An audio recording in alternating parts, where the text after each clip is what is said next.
Yo, what's going on? This is the NOC, the Nerds of Color, and we are back with another ShoPowSho. I am Kuyapi, aka Patrick Michael Strange, the Tocino Terminator, the leader of the Holla Holla Homies and the Cine Gang. And today, again, I am absent with the amazing Ates, Kataphorric, and Viva Valentina. They couldn't make it due to scheduling, but we will be back. They will be back to join me and explore these great Filipinx stories that we bring to you. And so for today, I'm really excited. As y'all know, as a filmmaker, I have a lot of stories of our Filipinx people that I want to bring to the forefront. And as I was doing some research, I came across this amazing actor, producer. He's from my area here in the DC area, who has the story of David Fagan. If you're not familiar with David Fagan, you're going to learn a lot more about David Fagan. He is just he's to me a hero that we should all know. And as a husband to an African-American woman, I think because there's we all know history, we all know what's going on in the world. There's been some differences. I think this is a great story to talk about how we are as people and how connected we are, and you're going to learn a lot more. But let's bring him on, this amazing actor, producer, Mr. Christopher T. Wood. Here we go. Chris is in the house. Air horns. Our first non-Filipinx guest. I am glad to break the seal. I love it. No, so good to be here. Any opportunity to talk about this story it's a great one. It was a very quiet story when I first discovered it about 12 years ago, and now you see more and more people, particularly from the Philippines, who are gravitating to what was done. So it's key. It's key. So thank you so much for your time. But before we get into that story, let's get into you, because you have an immaculate career yourself. And so I want to know, how your life kind of led you to want to tell stories and get into telling David Fagan's story. So let's start from the seed. We like to start all the way back at the beginning, how you kind of grew from the seed into the amazing, beautiful tree flower that you are now. Is kind of how let's see. I don't know about beautiful flower, but I can. I always wanted to be in entertainment and thought I knew I had missed the boat. When you come from the East Coast, there are schools like Juilliard. The theory is you go to the best schools and you train there. And that was the same thing that I sort of did. So when I didn't go that route, that early art route, I assumed it was over. And then heading into Georgetown, I just followed the lead to become a lawyer and worked on Wall Street for about, I was a lawyer for 8 years, 5 years on Wall Street, 3 years in-house at Sony, and started taking acting classes, just that smallest amount. And my mom and my sister actually got me on the phone, and they said, what are you doing? And particularly, just to give you some background, being a Black corporate lawyer at that time was a bit of an anomaly. I mean, I probably did 200 deals, and I think I never worked with another. No, I worked with one other Black lawyer in 200 deals. So transactions are bang, bang, bang, bang, bang. It's not a case. So there's a certain honor to that. Even at the time when I was just getting into law, I think there was a young white student at Georgetown Law, which is not where I went. I went to Columbia, who released Black students LSATs as a way of proving we're getting into these schools, but we don't deserve it. We don't have those LSATs. And that LSAT is a LSAT. That's the exam you have to get to become a law student. And I actually took that LSAT and got a perfect score. So I was sort of imbued with this sense. And I remember when I got my perfect score, my roommate, who is Black, JJ, said, now you can go to Juilliard. You're going to get into law school. And it didn't even occur. I was like, nope, I have to be this Black lawyer in this white space and represent. That's my destiny. I miss entertainment's gone. Well, that was a terrible choice. That's not what I wanted to do. That's not where my skills were, but I'm proud that I went there because it's sort of like a non-athlete, in spite of my great, good schoolwork, phenomenal test scores. That's not where my head was at. So flash forward 8 years, my mom and my sister get me on the phone because they kind of see me, even though professionally I'm doing well, personally, they're like, not so happy. And they're like, quit your job and become an actor.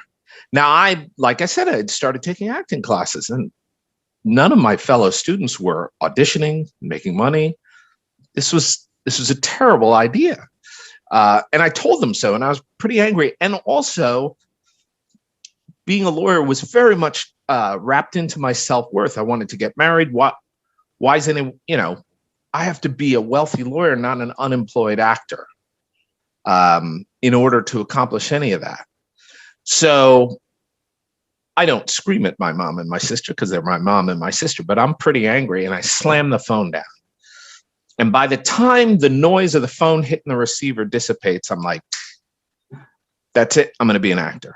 It literally never was processed through my brain before that moment, and I've never doubted it ever since. What I liked about it and what I still like about it the most, a friend of mine, Tom Schlomer, took me out and he said, Woodman, nickname Woodman,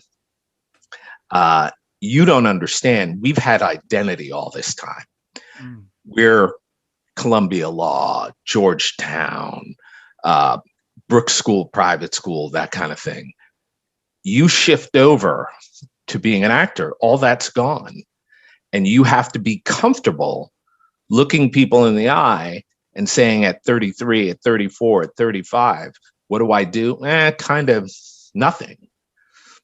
What I found I really liked about it is it reminded me very much of being Black in the 70s in the US, where there was just that stink. People just wanted you to accept that, okay, you're fine, you're a good but you're less than, right? So, and certainly growing up in my family where there was a lot of pride, no one blinked, no one had any. South Plainfield, New Jersey. My mom's family was in East Elmhurst. My father's family was up in Syracuse, but my mom's family also came out of New Orleans. Still lived down in Slidell, that strong Black Catholic group that existed in Louisiana, and moved out to here, to LA.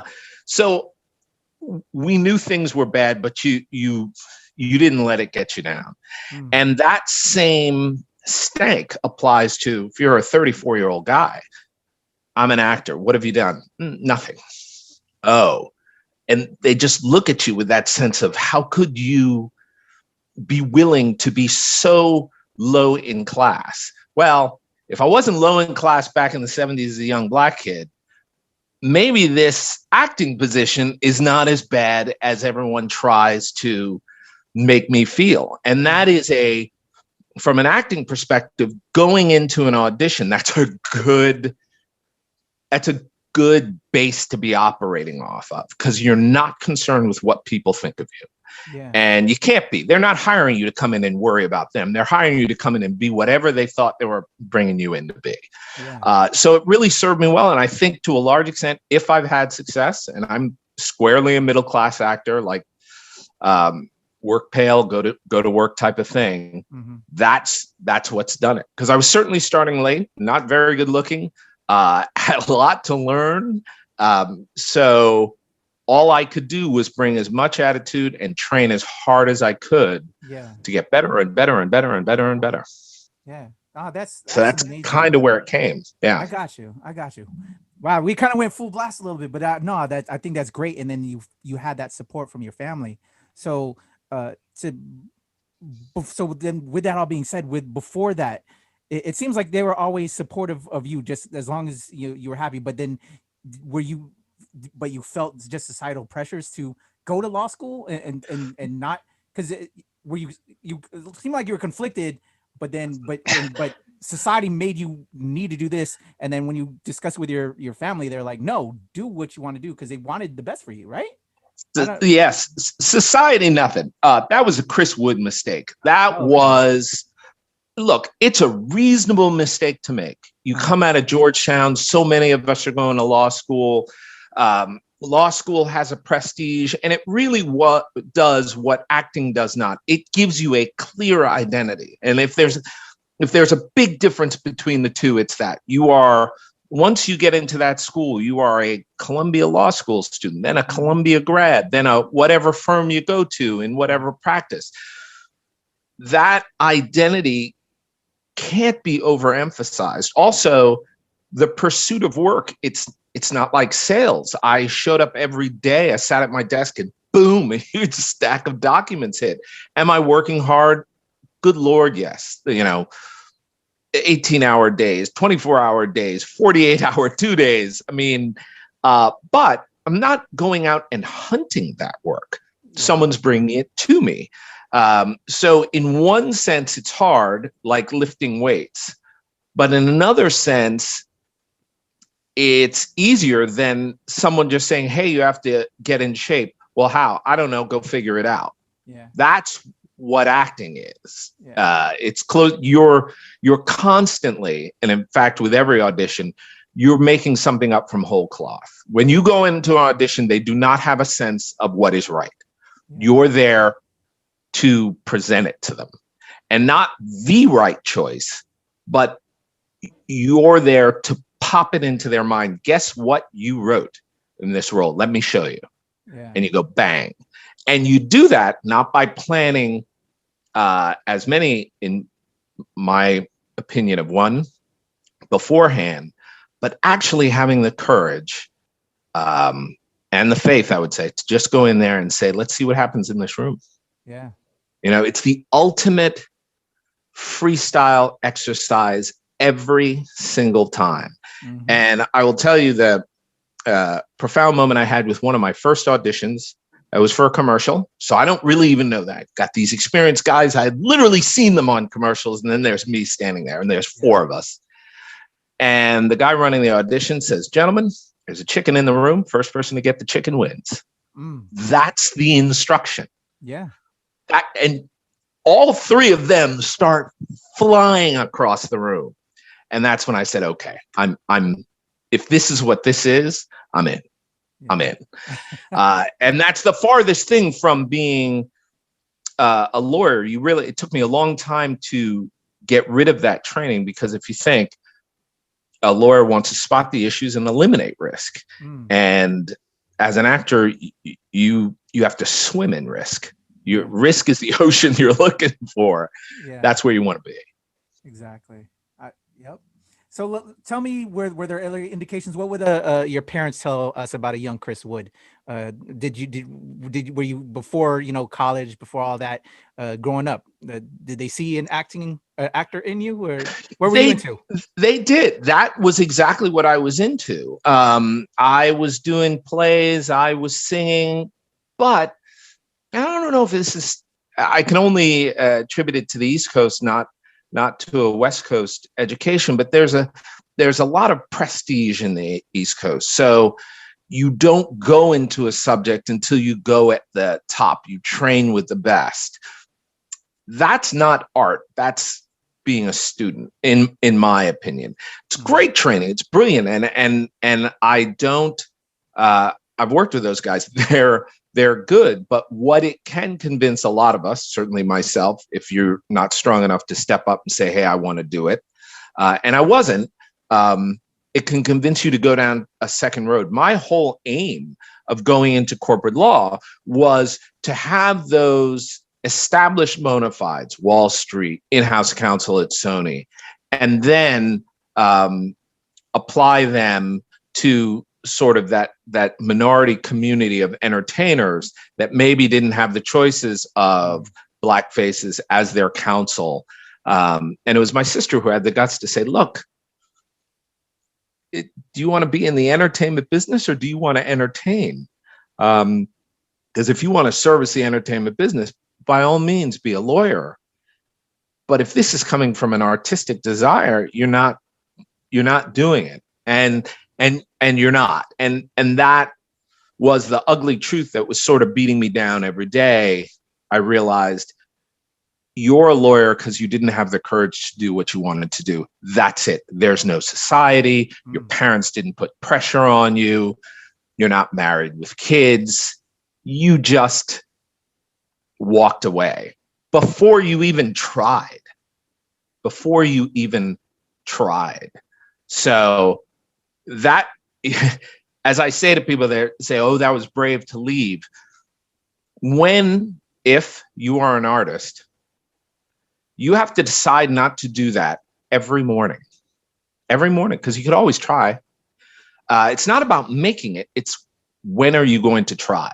So it's kind of maddening. And that's what they saw when they called me. They said, no, this is not, happiness is not in your future if you stay on this path. Yeah. So thankfully, yeah, they were wise enough to say, go forth, young man, try it, or not so young man, try it. But that's beautiful that they supported you. Do you remember what made you fall in love with it? That made that desire that conquered law and all of that? Yeah, there was like a film or an actor or actress that. No, I like a lot, it was being up in front of people. We were down on a trip for a holiday, and they were having turtle races or something. And they people were watching the turtles, and I walked away from my parents. I think I was like 4 or 5 years old. And a woman who took care of me when my mom, who worked at a school, Mrs. Lord, she played a lot of Tom Jones. So I walked up unbeknownst to my parents and said, hey, by the way, I can sing like Tom Jones. So all of a sudden my parents hear the announcer say, we have a young man here who says he can sing like Tom Jones. And they turn to where they thought I was. And they're like, hey, Chris, there's a young kid where is Chris? And then I'm up there on the diving board with a microphone and make up a song. Tom Jones had a dog. Tom Jones loved his dog. And we too. And I just flattened the crowd. And that's honestly, it's all kind of starts right there. You're like, okay, awesome. That's what I want to do, Beautiful.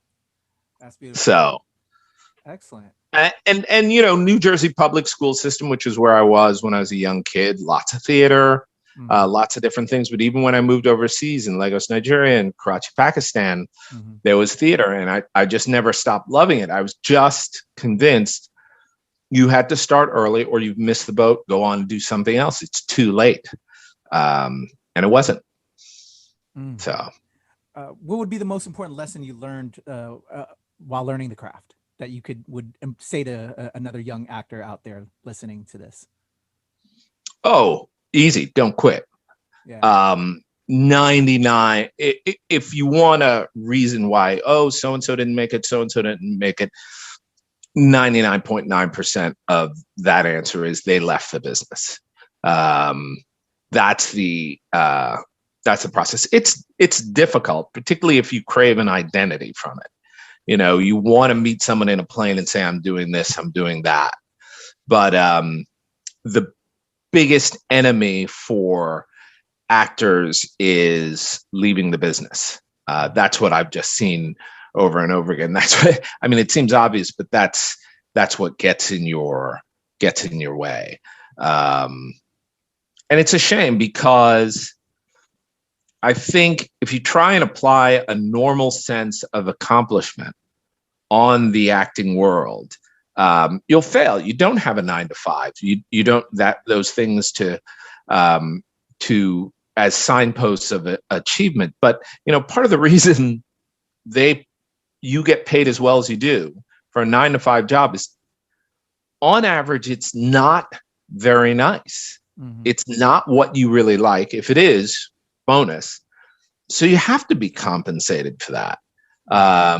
Whereas if what you want to be is an actor, I have always found the attempt to make it in this business as exciting as the success. Just the fact I loved being like, I loved trying to get my first credit, not having it, but trying to figure out all the different ways to do it, as much as I've loved getting every credit since then. It doesn't get better. It's the same process. Yeah. So that would be what I would say for actors. Don't quit. Definitely. Very, very, very hard to make in this business after you leave it. Very hard. Very true. Yeah. So another thing that which leads into the big subject that I want to talk about, obviously, is being that we're both POC actors, POC filmmakers. Can you tell me about that? Just your journey as a POC actor, trying to find parts that are us, or stereotypes, having to do a stereotype role. Just some of the blatant racism and some of the stuff in that you see, and just the opportunities. Can you talk a little bit about that, how that journey's been for you? Well, it's interesting because it's a different, and it sort of gravitates towards why I liked Fagan. First, you would say Hollywood, and this has been roundly condemned, portrays Black actors in a negatively stereotypical way. And what I think we logically tried to replace that with was positive archetypes. Both are really, really potentially damaging to get as many people into the industry and as many stories. You don't see anyone, well, you do in a superhero story, but come see this movie about a positive archetype. It's an archetype. We already know what that person's going to do. There's nothing human about that person. And probably the first experience I had with color, there was a kerfuffle even at the beginning of my career, not with me, but in the industry, that there weren't enough Black characters on television. And I actually did a sitcom, According to Jim. It's a normal sitcom starring Jim Belushi about a white family doing funny things every day in a funny way. And when I made the show, I was talking to one of the executive producers, and they run the show. And he said, yeah, I had been brought in but it was a small role. I think I sat at a picnic or something. And he said, it's tough. It's a white environment. How do we incorporate Black stories into this white environment? Because almost all those sitcoms, if it wasn't a Black sitcom, it was a white sitcom. And where would that intersection come? And having grown up in New Jersey, an all white town, I was like, I can think of 50 ways that Blacks would come into this environment for your characters. I can do that for you. And I actually drafted up a couple of pilots, not pilots, but episodes for them. The show actually ended but they were actually looking at those episodes. And that was the first time I really said, oh, they're not missing people of color. They are. But the problem is ideas. You need that constant flow of ideas where instead of just saying, oh, what archetypes are out there? How do we cram them into our concept of a show? You need people to say, no, I knew that kid. Jim Belushi, I knew that kid. Let me tell you what he and I did sophomore year, what he and I did junior year. How did that mesh? And that's what you get when you start to bring writers in from different aspects with different experiences. And it's important. So that's how that gets improved, I think. Listen, we don't need to go back to negative stereotypes at all.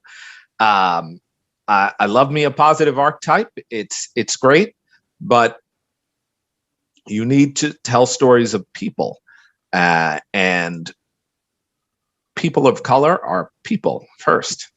So to the extent that you tell those stories, and that what makes someone a person, if you ask yourself in a more broad term, there's good and there's bad. And that's David Fagan. That's David. That's how I came to say, why, for me, who's not a writer, why would I try and do this? Take this effort, which now, look, we're 10 years later. I've gotten some interest in the script, but it hasn't been made. So why do you stick with something for 10 years? And that's part of why I did. You believe in it. Because I think he is, listen, let's tell without telling Fagin's story, let's tell this story as it might have been made 15, 20 years ago.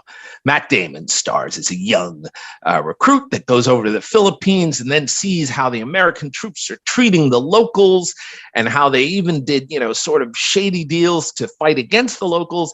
And he defects and goes over to the locals and he rises to the level of general. And he says, enough of this. You won't treat them. That's a great movie. That is a great movie. But it wasn't a young Matt Damon. It was a young black kid. There probably what even my script would struggle with. You're losing all that you have. You're not going to be able to go back home. You're not going to see your friends. No one's going to make a movie about you. No one's going to build a statue. And you're going to fight for people who don't look like you. You can say you're, as the first book about this was called Cousins of Color, you could say you're cousins of color. Sure. But it's different language, religion, history, culture. In truth, it's just you saying, this is not right. This is not right. And then if you go that route, as Fagin did, and you live in the jungle and you fight the great United States, which was waterboarding at the time. I mean, they were good. You had the Spanish first and then the US. They were good, but they were tough and mean and cruel and immoral. What kind of person does that make you? Is it greatness that you're going to find? Or are you going to start to scrape into some of that darkness that made you move in the first place? And that's a person. That's not an archetype. The Matt Damon story, that's an archetype. He was good when he got there and he went over to do good things. And I don't think that is almost ever how it works out. And it's important to tell. I don't want to say it's an important story to tell, but damn, it's exciting, and that's why you should tell a story. I mean, there's no scholastic or moral or philosophical reason for me doing this. It's just when I heard about Fagin, I was like, oh, what was that? What happened there? Wait, no one knows, so I can make it up? All right, I'm going to go and see what I can do. And how was that research, and how long did that take you putting this? It's interesting. Together? I optioned, there's a fine book, Cousins of Color. I apologize. I'm forgetting the author's name, but it was the first book written by Fagin. He even admitted there was not a lot of information out there. So he made up a story. And we worked together and then went our separate ways. And one of the separating points, and kudos to Bill Schroeder, yes. Fine writer. I want to say Vietnam vet, but he was a military vet. So Bill wrote a great book, and Bill's Fagin is a fine person. Someone you'd want your kids to be, right? And I looked at the story differently, and I sort of said, who would I be if I tried to do this? And I found, there would be a wrestling with the light and the dark there. Initially you have these grand plans of bringing the two sides together. And I thought there might be a potential that Fagin or a Fagin character would want to do that. White American military and indigenous peoples. To give you a sense of the background of why I came to that conclusion, the Battle of San Juan Hill. People have had a dim memory of it. It's in Cuba. Teddy Roosevelt's Rough Riders charged up the hill and beat back the colonial Spanish, who were persecuting the locals. So this is America saying these local people, these brown people, are being persecuted by this imperialist white force. That can't happen close to us. You can't let that happen. So they go down to Cuba and they fight the Spanish to free the locals. And African-American troops go down there and they're like, yeah, okay, this is black soldiers fighting with white soldiers for colored people. This is great stuff. So Roosevelt, who's, pretty aggressive, sends his troop, the Rough Riders, to take San Juan Hill. He's told not to. They're supposed to stand down, but he's like, screw it, I'm going. And the Spanish are just picking them apart. And everyone else is ordered not to go assist. Can't do it. But a unit called the Nigger Ninth from Kansas, black unit, said, fuck that. We're going. And they charged and joined the Rough Riders and rallied the Rough Riders, grabbing their flag, grabbing those young kids who were scared and getting killed on that hill, and said, let's go together, take out these Spanish. And they did. Initially, Roosevelt denied the involvement of, I believe, the Nigger Ninth, but eventually he said, no, yeah, they helped us and we kicked some ass that day. So in my view, and that news, the success of the Ninth, rocketed through the Black America in the U.S. Rocketed. They were all stars. Mm-hmm. So if you're a young Fagin, you're like, this is it. This is the way the two sides come together. We fight together side by side to support other colored peoples. Can't lose. So Fagin's like, okay, I'm not sitting working doing dishes and even social justice as a lawyer. No, I'm going to fight with these boys and they're going to know my mettle. So he goes over, he hears that the same battle, Spanish persecuting the locals, is happening in the Philippines. Woo-hoo! We're going over there to fight that same war. So he gets on the boat and he goes over. And by the time he gets there, we have settled with the Spanish. We're now allied with the Spanish against the troublesome insurrectionists that just won't come down, the local Philippine army, who had been really putting it to the Spanish. So now Fagin arrives. He's not fighting with white soldiers to help indigenous people of color. He is fighting with white soldiers to brutalize indigenous people of color. The last formally prosecuted, I think maybe since Iraq, but formally prosecuted cases of waterboarding occurred in the Philippines by the American troops toward the indigenous folks. And it was rough. It was a rough procedure. It's not a cloth over the mouth. It's a tube in your throat. So that is what in my view, young idealistic Fagin was greeted with. And that's, in my view, why he defected. Why do you not just defect and then go off into a bar and hang out with cute girls? Why do you defect and join an insurrection devoid of serious support like the U.S. military? No more 3 meals a day, no more cots, as bad as it was. You're now in the jungle, living in the jungle. Why would he do that? And I thought, as a young, idealistic African-American kid coming over there to do good, and you realize you're not. It's so disappointing. And I even my script posits maybe he tried to hang on to those better angels for a while, but then in the end, it's war. If you're looking for glory through war, it's not going to come.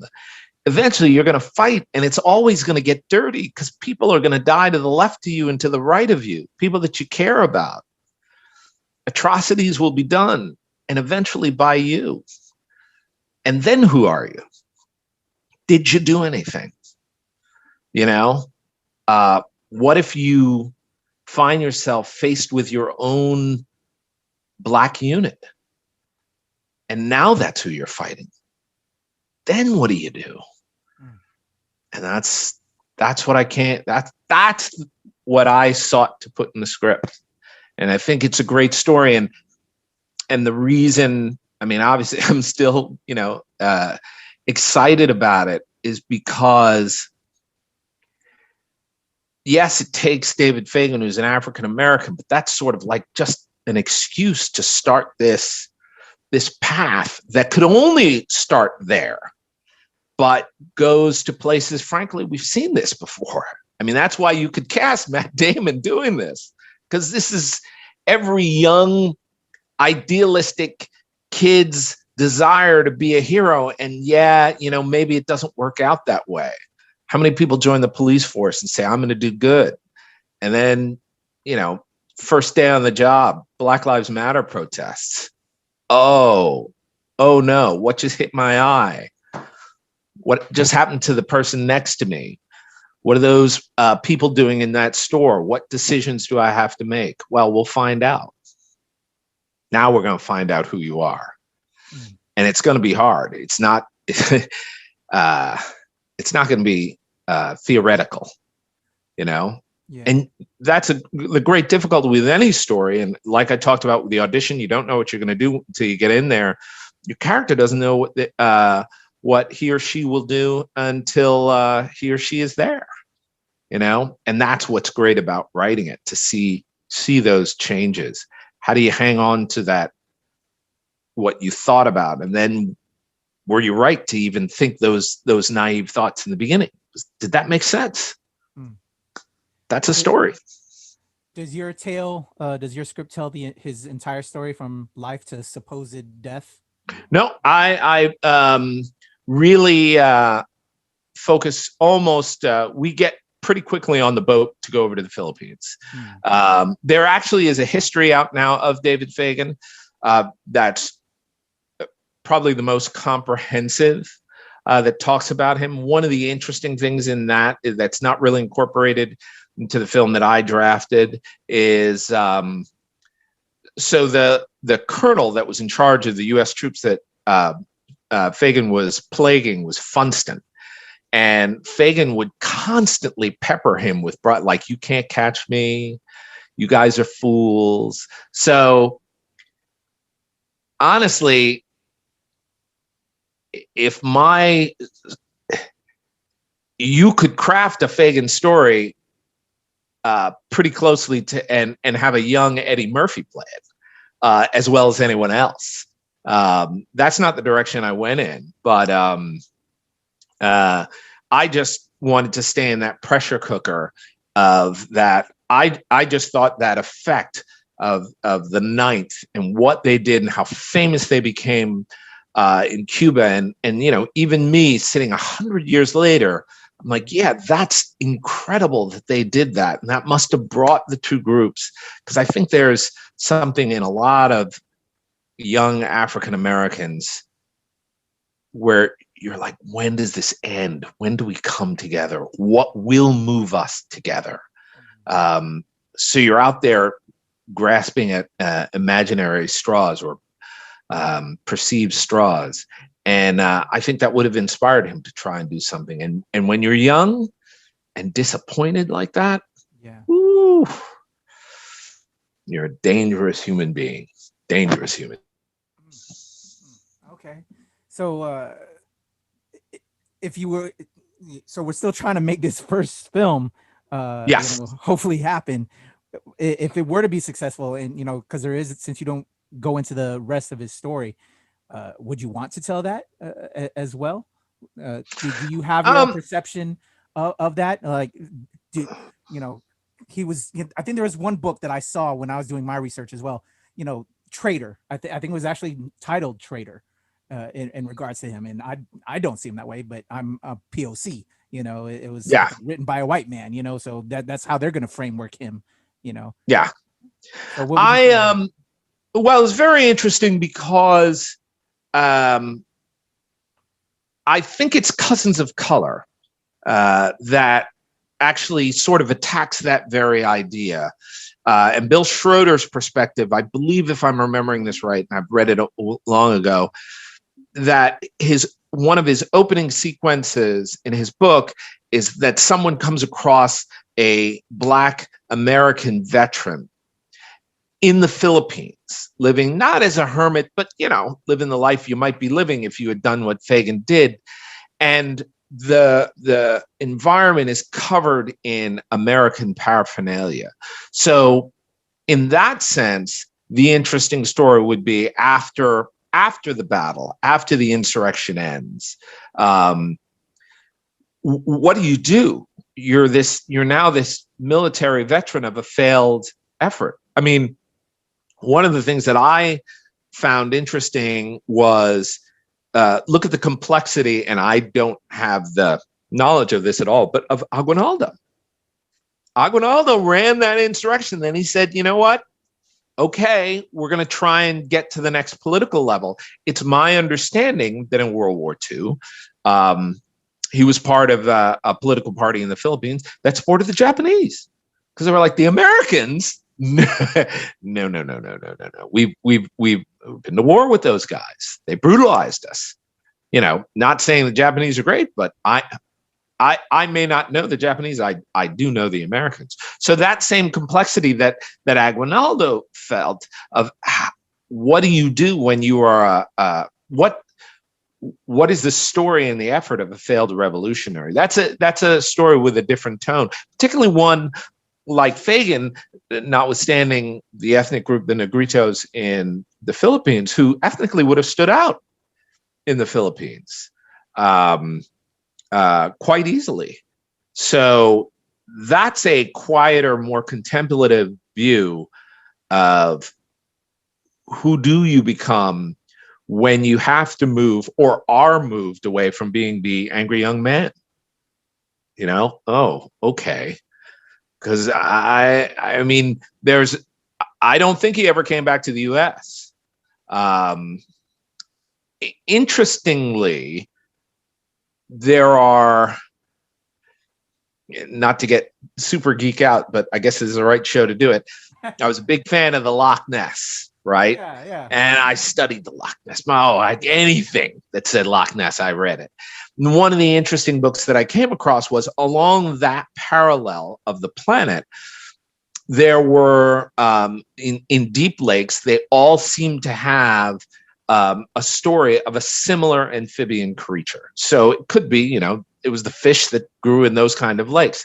Well, if you look back on Fagin, there are a number of stories around that time where groups, I believe, and audience can check me on this, I believe there was an Irish unit from the U.S. When we were fighting the Mexican in the Mexican-American War that defected because they were like, "What? Those? No, I think we're in with the Mexicans. I think that's our deal." So his story was not singular. There were a lot of people who realized my place is not with my abuser; it's with the abused. So I'm gonna make that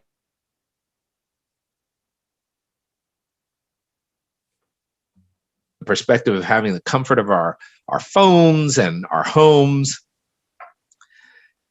to be a person of color, or even an Irish citizen, which was a person of color at that time, essentially, and leave your homeland to either fight for someone else. You're adrift like we can't even, it's almost like going to fight a battle on Mars and there's no ship back. That part of it, that's a tough, long, interesting story to tell, but that's a hard story to tell. And you may, and part of it is we usually want a story of a hero achieving something, and that story is going to be filled with doubt, because you got nothing but time to decide whether or not you made the right call. It was interesting. The LA Times today ran a story about the democracy movement in Hong Kong, and basically come to the conclusion that it lost. China won. They're in prison there, and they're going to stay there. And one of the questions that they have to ask themselves, And these comments were made sort of through family members. Will anyone even remember them? If you make this bold statement that Fagin did, that this is wrong, well, it's 2021, and stupid Chris Wood still hasn't been able to make the film. No one knows that he tried to do this. No one knows he tried to do this.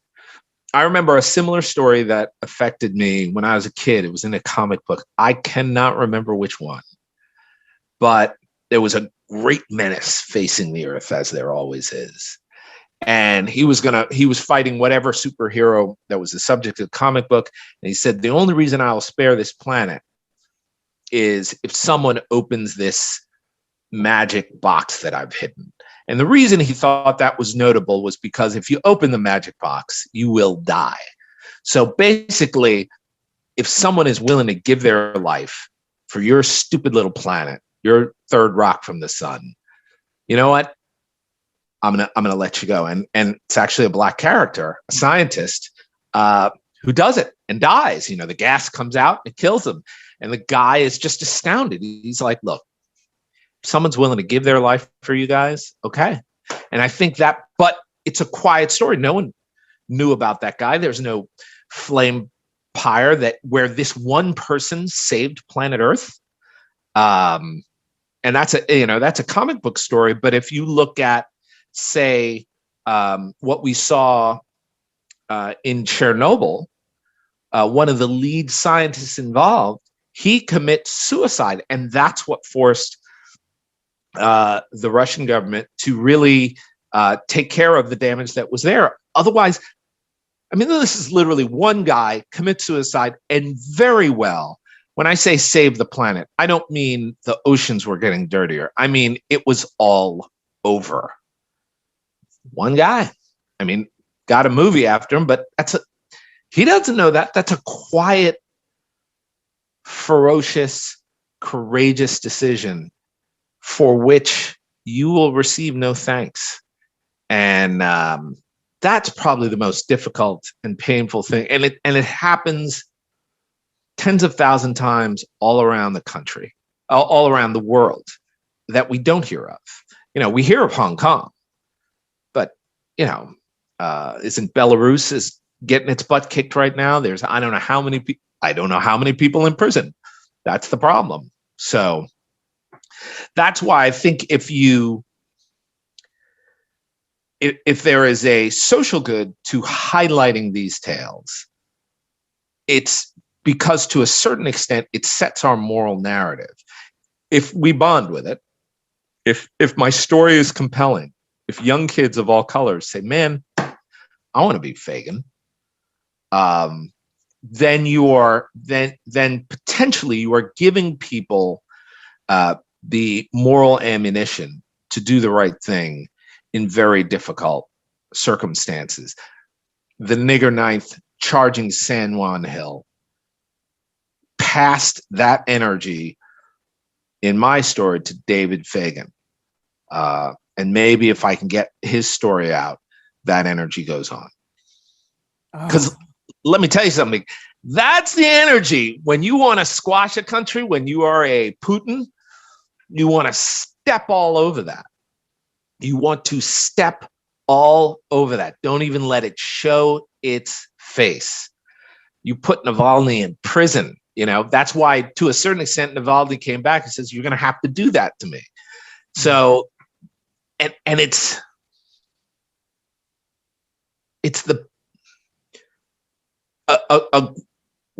one of the great Star Wars movies, Rogue One, was all about that. Yeah. That passing, that movie that was born from the phrase, I believe, many good people died to get you this information. Well, what was now the story of those good people? And there were numerous good people. And it's literally like this potpourri of individuals, men, women, blacks, whites, all, you know what I mean? All just using that last bit of strength to pass off the baton to some sort of justice. And you pass it off, you have no idea if it's going to work. The only thing you're certain of is you're dead. The only thing Fagin would have been certain of is he's not going home. Nobody's going to praise his name. In my story, he makes this comment: I'm not going to eat cobbler anymore. I'm not going to sit on a porch and have a parade of veterans go by.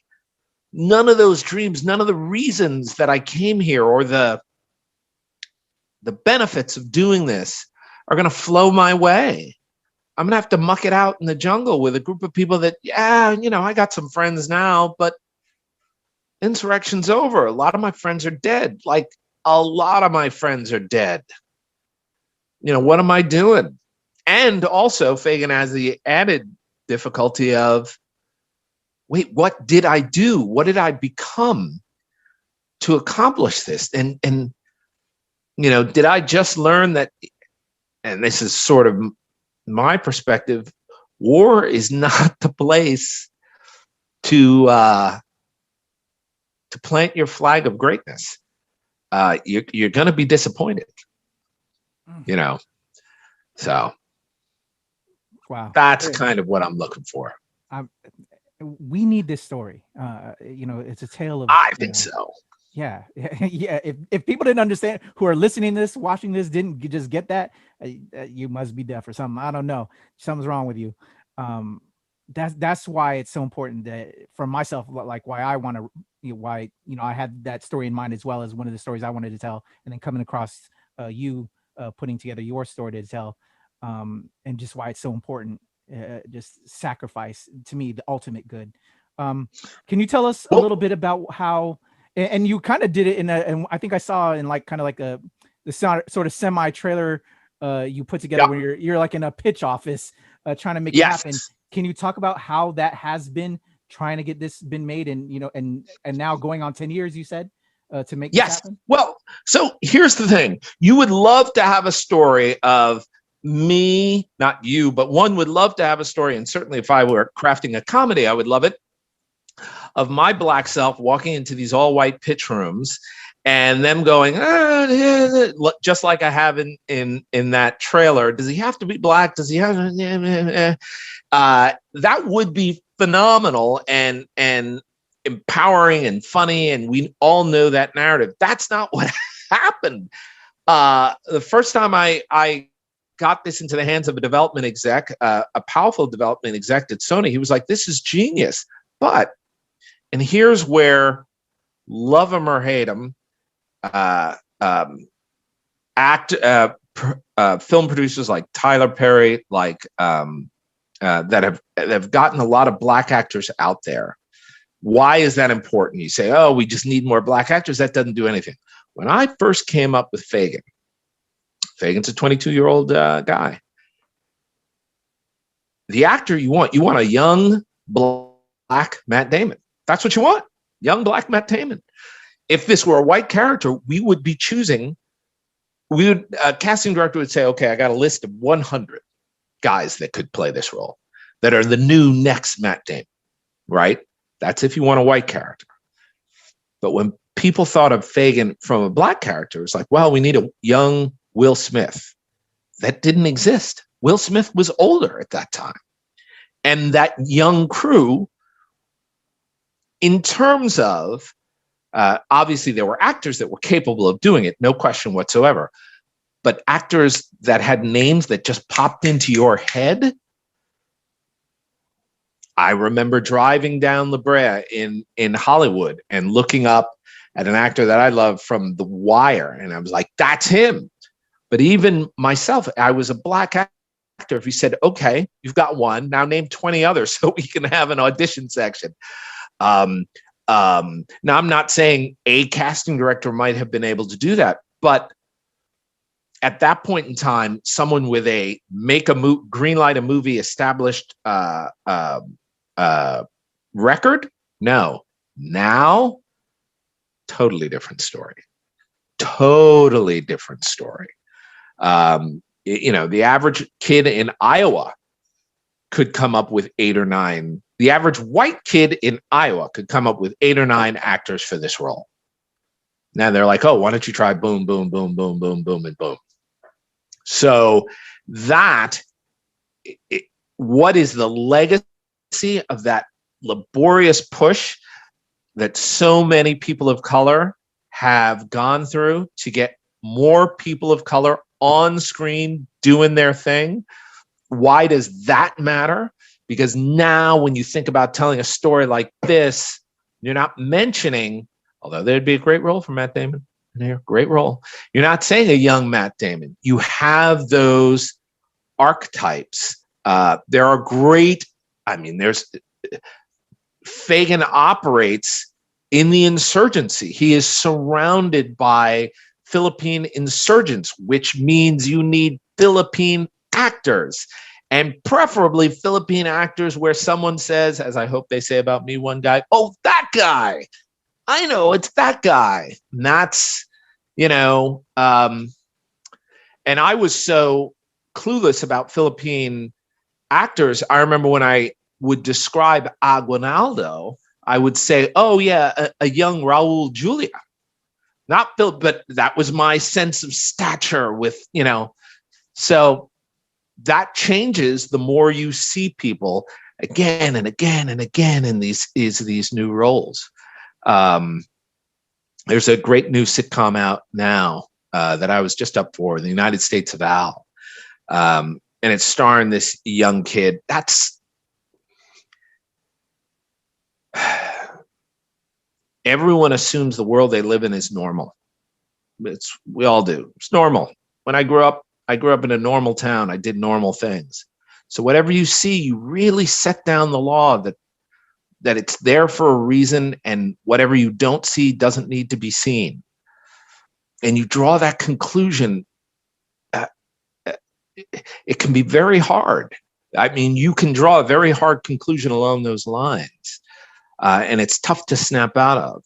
But the more different things you see, it's one of the advantages that I had from growing up overseas in West Africa, in Lagos, Karachi, in Pakistan. I remember my school in Lagos. We had the good fortune one year. It was an international school. We had every country.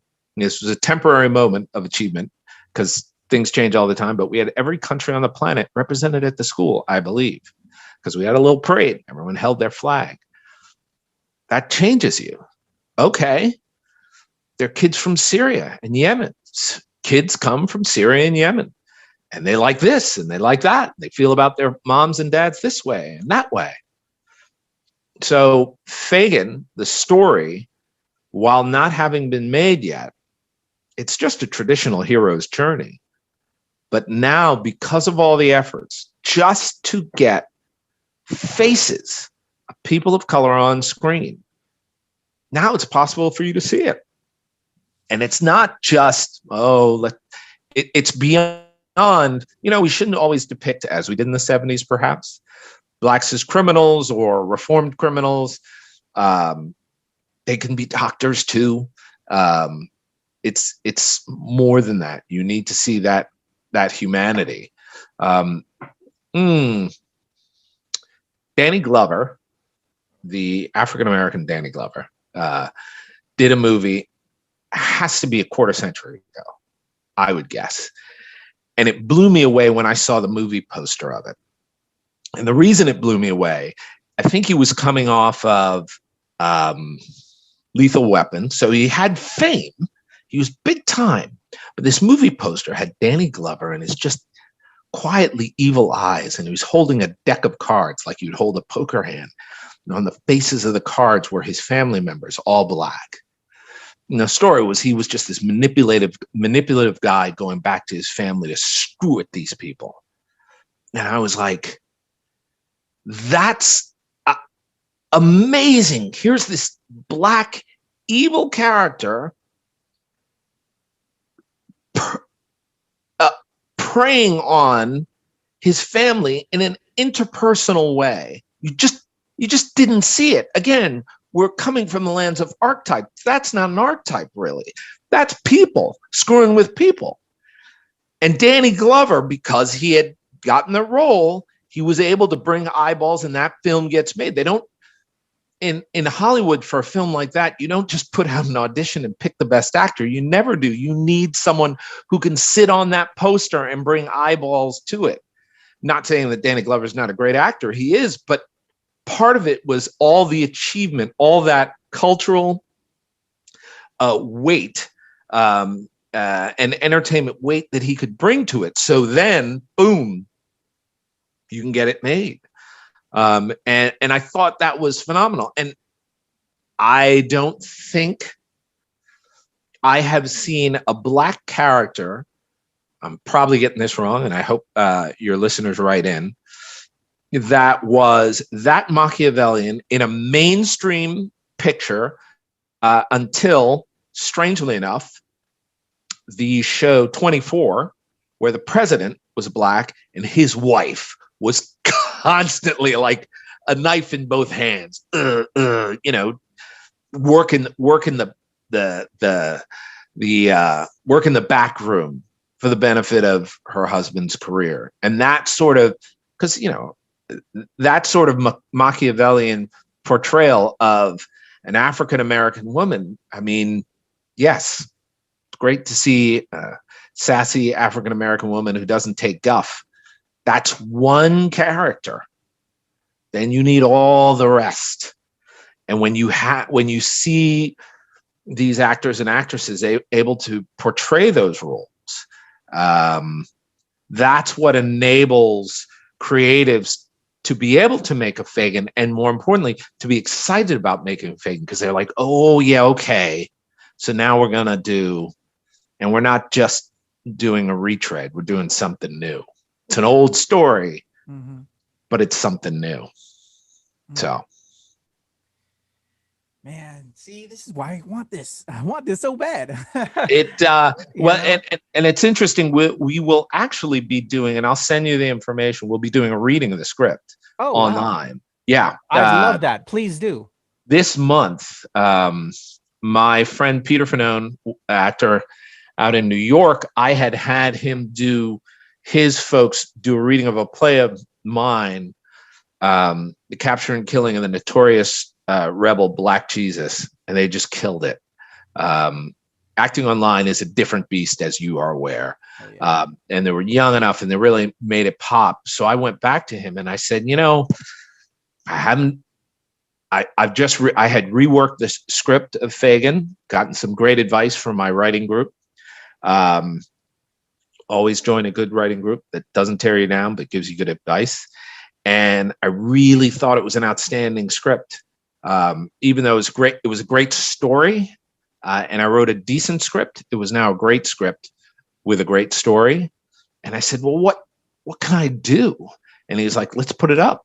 Let's put it online. So he actually linked me up with a casting director, Tessa Fay, and she is casting it. I actually don't have to do much. She's completely casting it, putting together the performance, and will send me the link and say, come look.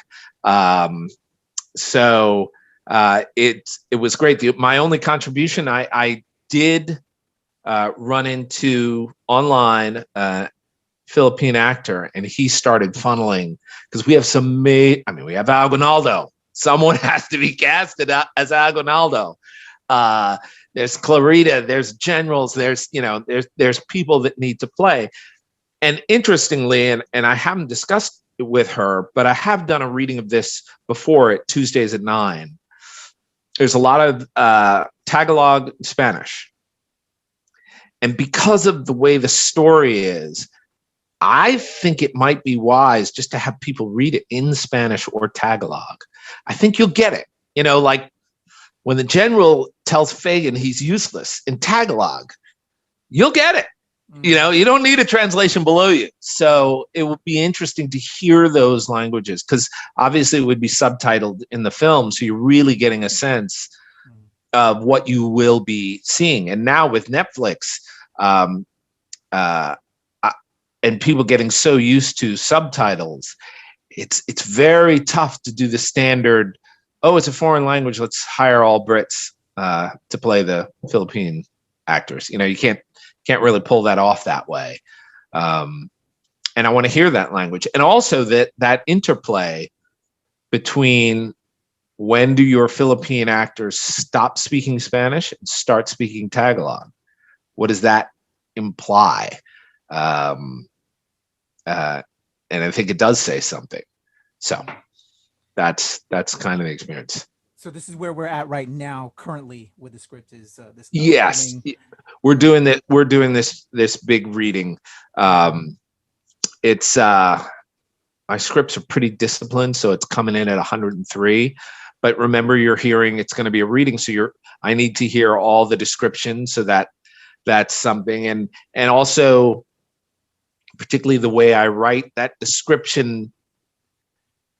I think if you have a don't take writing advice from Christopher T. Wood, who's only produced his own short films, but if you have a pool of dialogue and then you have your description, that's not just a time to, that's another character that should emotionally move you to the next scene. Mm-hmm. So whomever is selected to read that, and I've done it for other people's scripts, it's tough. You got to bring it. You're the sixth man on a basketball team. Yeah. And you do have to bring it. So after this, script reading, where are we going now? What can the community do to help support?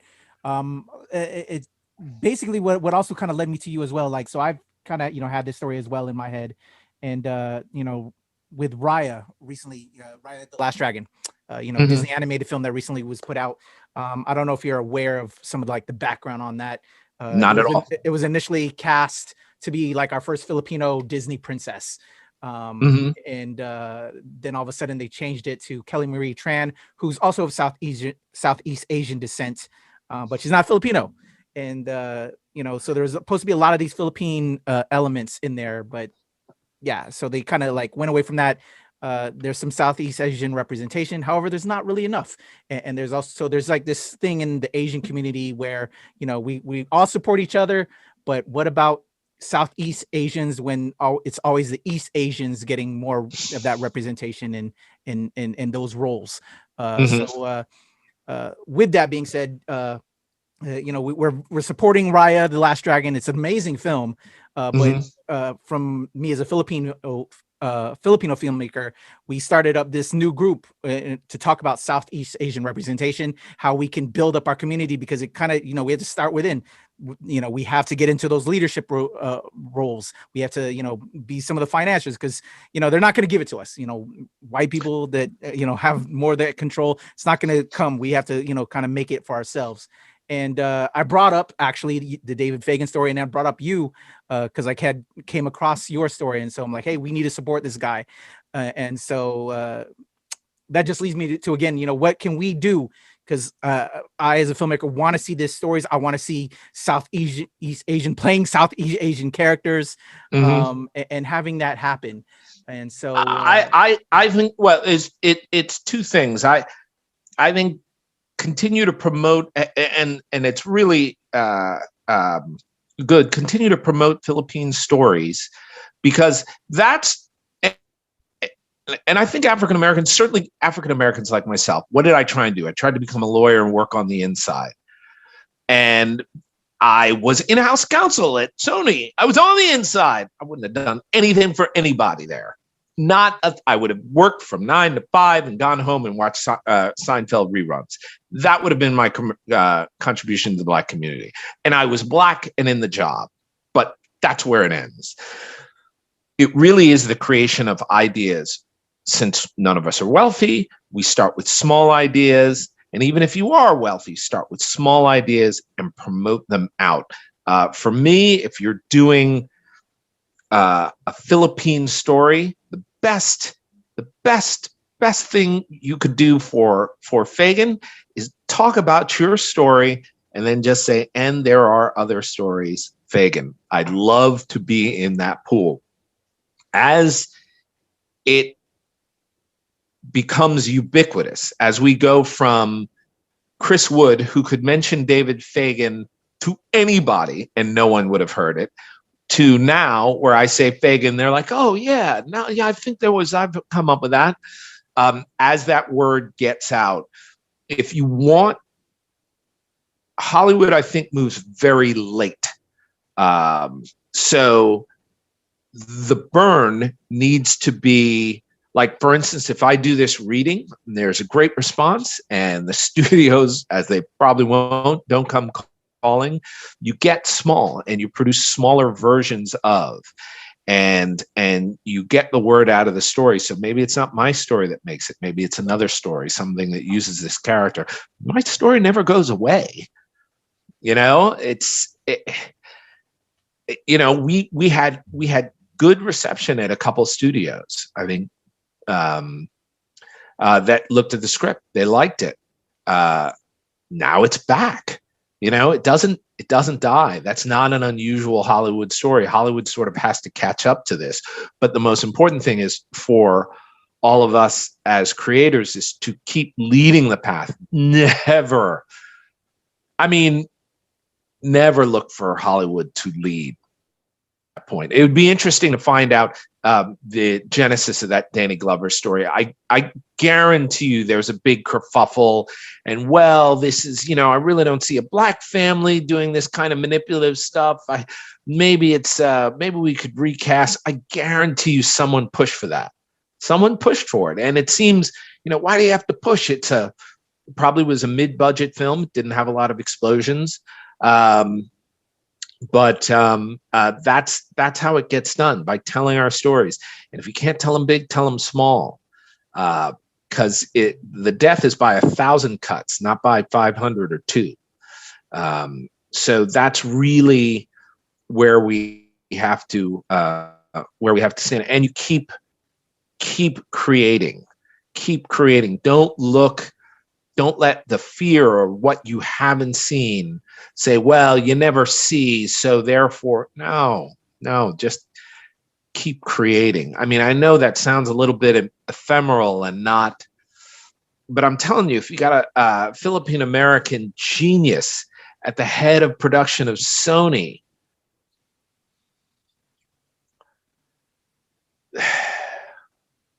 that would not do as much as a $5,000 brilliant short film that makes its way to the Oscars, because the executive has to go through the machine. The short film is only designed to affect us emotionally. You forget what people said, but you always remember how they made you feel. And that's what films do. They make you feel. So that stays in the public eye, in that white kid in Iowa. And maybe that white kid in Iowa is the executive that says, Fagin, what the hell is this? I remember seeing a short. Yeah, this is what I'm going to try and make. Maybe that's Pollyanna, but that's kind of how I think it works. It's interesting, in my script, everyone is put through the ringer because it's war. And you really see how people of all colors and stripes react. Some capitulating, some not, some staying loyal, some not. And that's really the pressure cooker of life that you want to see displayed on the screen. And you see it coming. It's not something that comes out of color. It's something that comes out of humanity. So that $5,000 human film, I'll tell you a short story. I had a film, Her First Black Guy. It was a short film that I wrote and starred in. Did very well. We got around to a lot of places. We premiered at Austin. That's a great place to premiere for a young short. But we went to Breckenridge at their festival, where I played. It was always a tough film to program because it was a comedy, but it certainly had a lot of racial themes. And there was a film there called Day One. It was written by a kid out of LA, out of one of the film schools in LA. And essentially was the story of an Afghani interpreter on her first day with a U.S. military troop and what she had to do. And Day One represents her first day at the office. So I won't tell you the story because I'm sure it's online. They go through their day and they come to the very end where she has just been through the wire, and they end that film And then the title hits day one, reminding you that this is the first day of her work, not her greatest achievement. This is the end of her first 9 to 5. And the audience groans. Well, you take your $5,000, you make your 4-minute short, and you make an audience groan, you're going to get Fagin made or the like. We are in the business of emotional pornography. Artists get paid to summon emotion and throw it out to the crowd in a way that they catch it. And human beings are genetically created to receive and process emotion. That's what we do. It's not English, it's not Dutch, it's not Tagalog, it's emotion. So you don't even need a bit of dialogue in your script. You do that, you do it again, you do it again, you do it again, things happen. And then that executive, whoever he or she may be, whatever race he or she may be, they're going to get it. Because they're like, I saw this thing. I was 16 and I saw it. How old was I when I saw the Danny Glover movie? You know, it's a long time ago, but it doesn't leave you. And that was off the movie poster. You know, that's just someone saying, how do we describe this film? Ooh, deck of cards, bang. You know, yeah. So that holds. So that's what we need to do. That's the challenge. It's not very, it's not very take a brick and put it over there and build it up. It's hard. It's hard. But you know, think of all the things our grandparents and their grandparents have been through. Mm-hmm. And somehow we're here and we're still alive. And that wasn't a given. There are groups that aren't, but we are. So that's going to matter. Definitely. Oh man, Christopher T. Wood. This was a excellent conversation. For me, I hope the other filmmakers get it. I could see, you know, I've been in the film industry since 1995 was the first film I worked on. Ace Ventura 2, When Nature Calls. Nice. And so being an actor and then getting behind the screen, writing, producing, having multiple hats and trying to make things work and trying to get the representation in there. I felt that throughout this whole conversation, and then projects you believe in that can make a difference, and just trying to make that happen. So thank you for this excellent conversation. And I really want to see David Fagin made. If I can help in any way to make your David Fagin story happen, I'd love to do that. And hope everybody that's watching this is very much interested and wants to see that as well. One of the last questions before we leave up out of here that we do, because we are the Nerds of Color, so on a different bit of a subject. Okay. What is something that you could give a TED style talk on that you're nerdy about? And it doesn't have to be, you know, the regular normal kind of quote unquote nerd stuff. It could be you're nerdy about politics. It could be you're nerdy about David Fagin, but because we talked about David Fagin already, I'm sure you know everything Fagin. What could you give another TED style talk on? I could get, mostly because I'm an actor and I can run my mouth a little bit without necessarily having all the facts. I could probably give a decent talk on the foundations of barbershop music, you know, like those 4 guys in the Black community, how that is a Black art form, like rock. Essentially, barbershop is what rap is today. That's how Black it was. And it is, as almost all forms of Black music that have come up in the American, in the US, it has been transferred over to white music. I think if someone said, "Oh, I want to hear a rock and roll band," that wouldn't think of a Black character, but that rock and roll music, that's a Black phrase right there. Mm-hmm. So I would do that. And also dovetailing that, because I sang barbershop when I was in college and continue to do so, but I sang it with an Irish group. And one of the things, just listening to the music that came over from Ireland, was the ferocious similarity of the Irish experience and the African-American experience. It's just when you read some of the language the English describing the Irish, or there's a great memorandum from General Pershing, secret information concerning Black American troops in World War One. This is just 20 years after Fagin, about how the French have to treat Black citizens, essentially to prevent them from coming back to the U.S. uppity, if I were to put it in a nutshell. And that similarity with that Irish experience and that Black experience. And it's not that the Irish experience and the Black experience are so similar, but what it sort of revealed to me is like, this is probably such a common tale.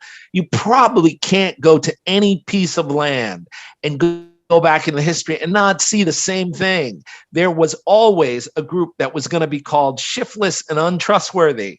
It was just there. I don't care where you knock me out, throw me anywhere in the planet. And there's that group. And there's that other group, and that interplay. So those two things, I would say, if I were to wax poetic, those are certainly TED Talks that I would go to. And if whoever was supposed to give that talk didn't show up, I think I might be able to muddle my way through it. All right, there we go. It's funny you brought that up, because I was just talking to another friend of mine, and he brought up or compared the Irish and Filipinos in regards to very similarities there. So it just proves to show we're all the same. We have a lot of commonality, and just there's history of racism that have divided us and classism that divided us and all that. But and just things not being told accurately. I mean, honestly, if anyone comes away with anything from this talk and just says, "Oh yeah, barbershop music, that's Black music," that's victory, because it is. It just is. So, and I think the Spebsqua, which is the organization which runs barbershop, which I imagine is still overwhelmingly white, but I've seen many speeches. I think they would be overjoyed for the world to learn about the fuller part of their history. I don't think it is a music form that, even though it is probably 99.9% white, that is why they like it. And I think if a broader group of people started to play in that arena, it can only get better. Well, there was a time when basketball was only played by whites, but I think we've changed that. Oh yeah. Yes, sir. African Americans have done pretty well in that area. Of course. Christopher T. Wood, man, thank you again for this conversation. For those that want to learn more about David Fagin, learn more about you, and help, if we can also as well, because I want to see this David Fagin story made.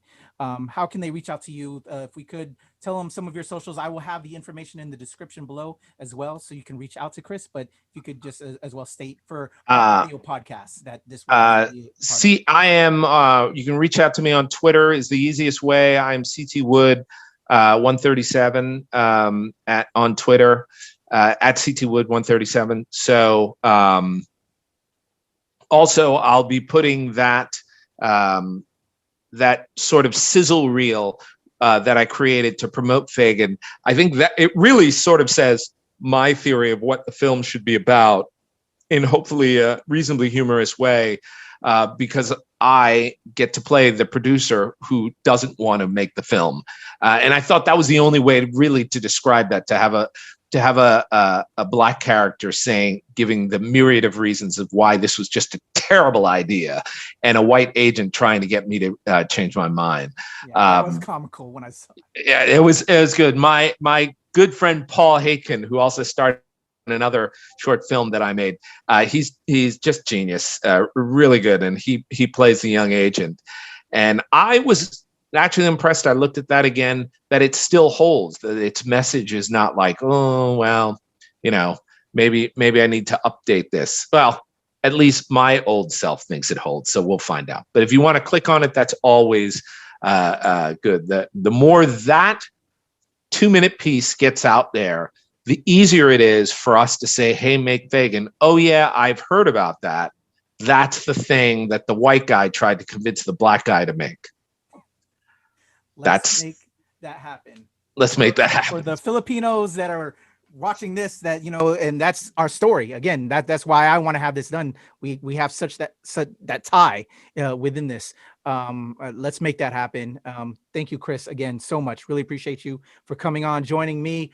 I am Kuya P, aka Patrick Michael Strange. That's the Screen Actors Guild name. You can look me up there. You can follow me at Temple Far East, as well as at Strange Since 1977. You can also check out the NRW, where nerds rule the world, at the NRW and at New Release Wednesday. And of course, here where we talk about POC representation within pop culture, at the Nerds of Color, and as well as this show at ShoPowSho. This has been another great one. Christopher, thank you so much. Salamat. Thank you. Mahakita to our audience. Until next time, I am Kuya P. We're out of here.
Hey guys, Christopher T. Wood here. I am so psyched to be on the ShoPowSho, talking about my beloved script, Fagin, about one David Fagin, who is a black guy, fought in the Philippines in the 1898, flipped over to the side of the insurgents and fought with Aguinaldo. I am trying to get that made, and I think it's a story that Hollywood and you would love. So I appreciate just being allowed to be on this show. It's just incredible to have a place where voices of geeks of color like myself can get our word out and try and get our message through. Thanks again, and I'll see you at the show. What does being a nerd of color mean to me? First, you get to wear glasses like these. Second, you're welcome anywhere on planet Earth, because no matter where you go, guess what there is? Another nerd. They have to be out there. You know they're there. If you go into a little village in Botswana, you just got to look around. Someone's doing something and they're off on their own, and those are your people. That's what it is. Being welcome everywhere.